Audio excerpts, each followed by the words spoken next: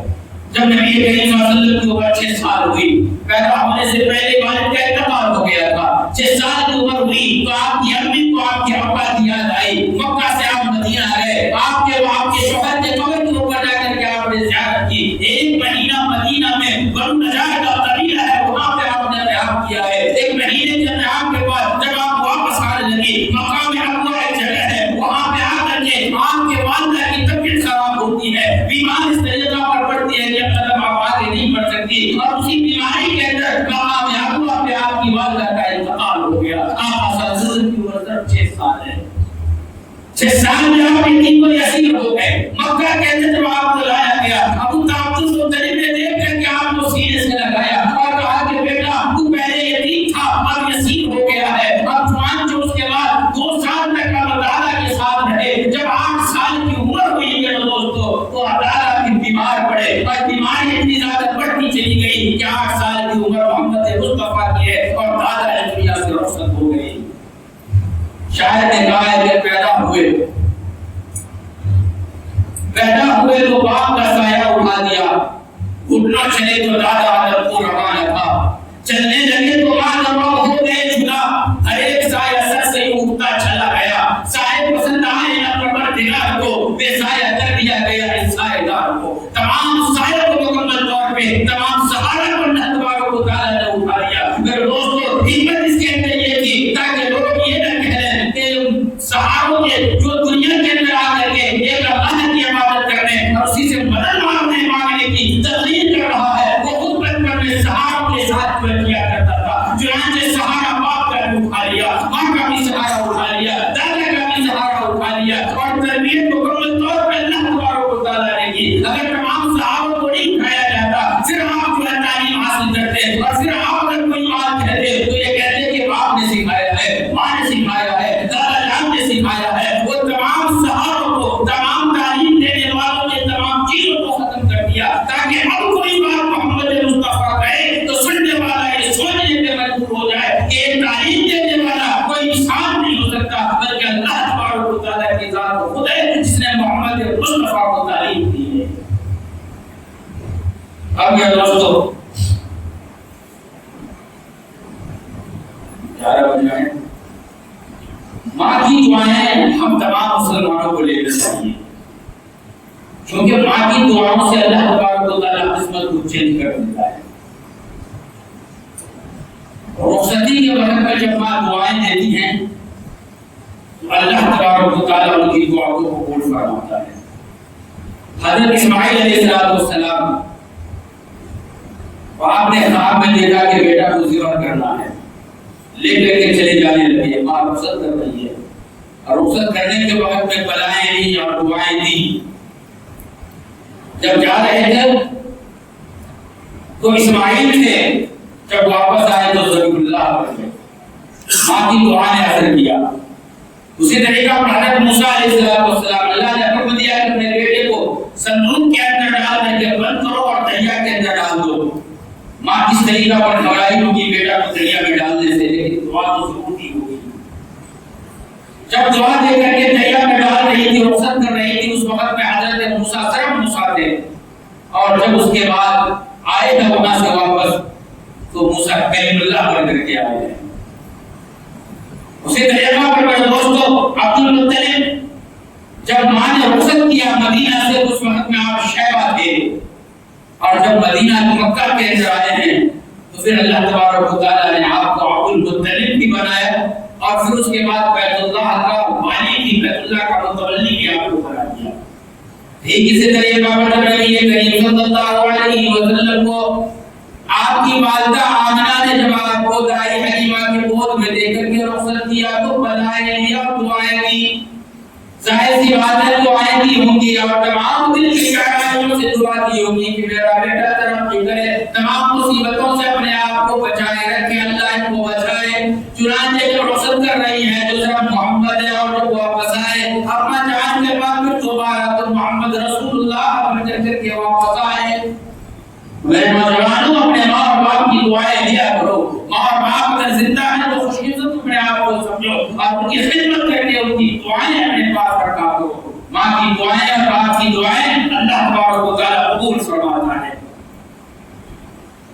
میرے دوستو اب مختصر طور پہ میں یہ بیان کرتا ہوں کہ دادا جان کا بھی انتقال ہوا. پھر اس کے بعد چاچا جان کے پاس رہے بڑے اور وہیں پہ نوجوان ہوئے. 40 سال کی زندگی آپ نے گزاری اور 40 سال کی عمر جب قریب آئی تو پھر اس کے بعد آپ غار کے اندر چلے جانے لگے. غار حرا میں آج بھی وہ غار موجود ہے جہاں پہ آپ بیٹھ کر کے عبادت کیا کرتے تھے. وہاں سے بیت اللہ نظر آتا تھا اور بیت اللہ کا دیکھنا بھی ثواب کا کام ہے. چنانچہ آپ وہاں سے بیٹھ کر کے بیت اللہ کو دیکھا کرتے تھے اور اپنے ساتھ کھانے پینے کی چیزیں لے کر کے جاتے تاکہ آنے جانے والوں کو آپ کھلا سکیں. مسافر کی خاطرداری آپ وہاں پہ بیٹھ کر کے کرتے تھے اور بیت اللہ کو دیکھتے تھے اور اللہ تبارک و تعالیٰ کا دھیان کیا کرتے تھے. یہی اس وقت میں آپ کی عبادت تھی.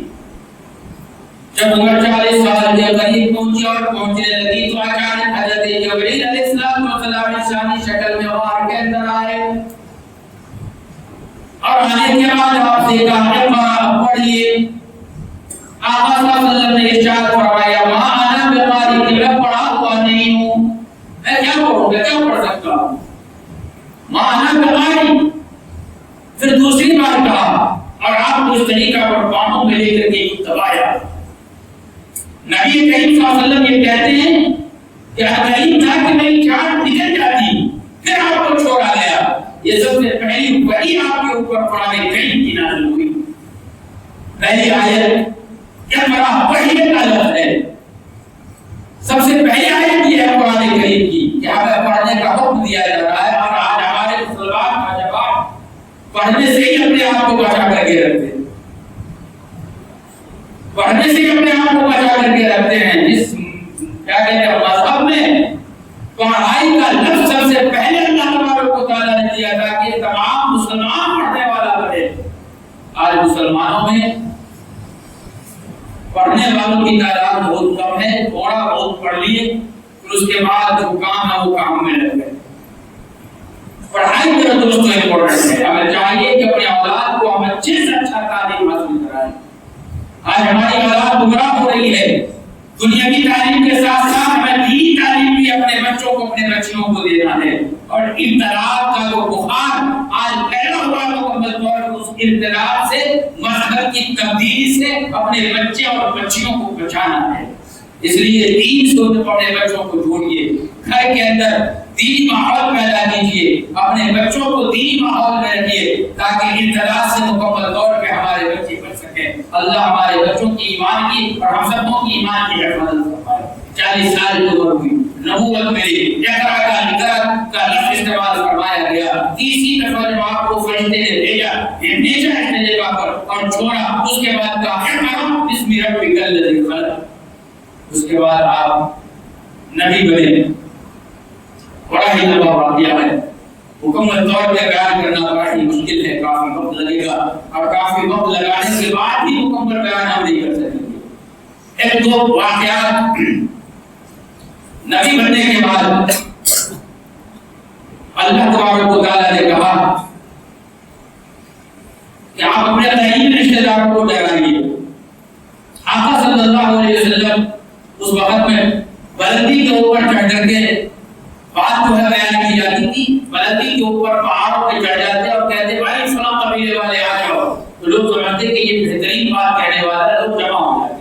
نبی کریم صلی اللہ علیہ وسلم نے بھی یہی طریقہ اپنایا.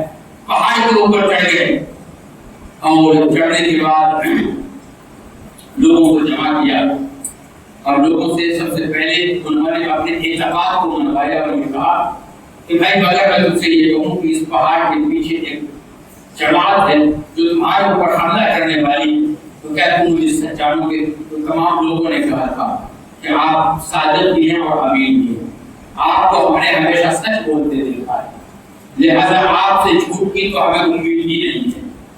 جب نبی کریم صلی اللہ علیہ وسلم نے دیکھا کہ ان لوگوں نے ہمارے صداقت کا اقرار کیا ہے, ہمارے تو آپ نے کہا کہ دیکھو اللہ نے مجھے اپنا نبی بنایا ہے اور میں تمہارے سامنے نبوت کا اعلان کرتا ہوں، اللہ نے تمہیں جہنم سے ڈرانے کا حکم دیا ہے اور جنت میں داخلہ کرانے کے لیے یہ طریقہ بیان فرمایا ہے، تم ایک اللہ کی عبادت کرنے والے ہو جاؤ۔